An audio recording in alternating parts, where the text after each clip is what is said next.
Alright, so here I have my Sayodevice. That's how it sounds with the keycaps on, by the way. I'll just take it off. Oh yeah, ignore this, I just got a new pen. Oh, there we go. Just take it.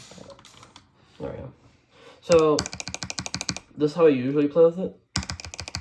That's how I beat Cataclysm, like that. And then, sometimes I play like that, like this with one finger. And then sometimes I play with the keycaps on. But in my opinion, that's a little bit too loud, so that's why I take the keycaps off. But the keycaps are definitely more comfortable, but also it doesn't hurt to do that. It doesn't hurt at all. It's just like a little bit. It feels a little bit uncomfortable at first, but yeah, that's basically all there is to know. Also, I clicked that like 3 million times.